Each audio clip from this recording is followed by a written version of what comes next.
Hey team, so this month for July with our more cardio intensive programs, I thought this would be a great opportunity to introduce the Bulgarian Bag into some of our DT12 programs. So for those of you that are Bulgarian Bag certified, you remember all the setup and cues for it. For those of you who've never seen this before, I'll give you a couple options on number one, introducing some regressions, and then number two, working across the month to bring your participants up in this particular skill. The main thing to understand about Bulgarian Bag spin is that we're talking about the spiral line, we're talking about contralateral movement, and this is a really myofascial fitness friendly exercise.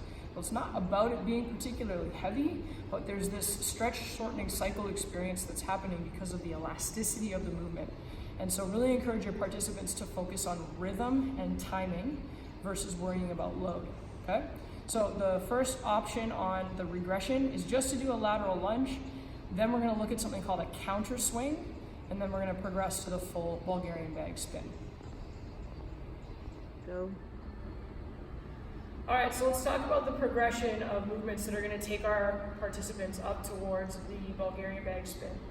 First of all, just starting with that lateral lunge, and one of the things we can show them in that initial version is actually just getting the bag to swing onto the shoulders, which is going to set us up for that full spin.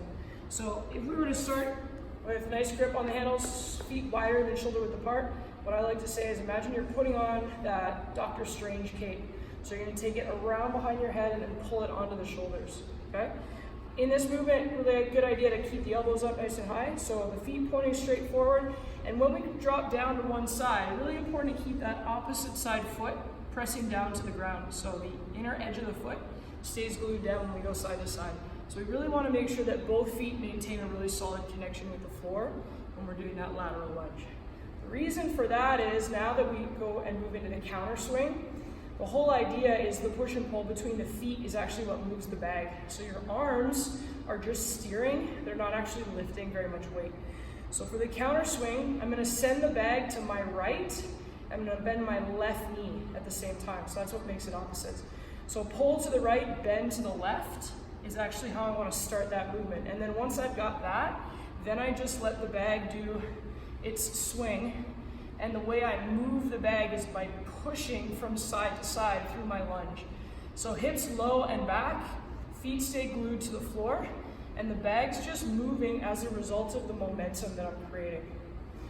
By the time we move into the spin, really important that we still have that interchange between the feet, but now we're going to add in the overhead. So if you make a really big circle with the bag, it's going to slow the movement down, and there's going to be less momentum, and the inertia of the bag is going to demand less core.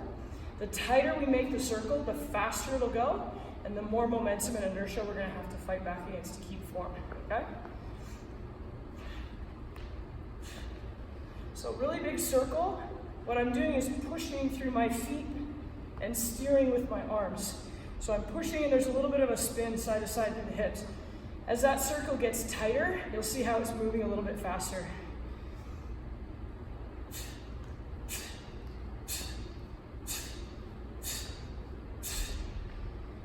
There you go, try it out before you teach it.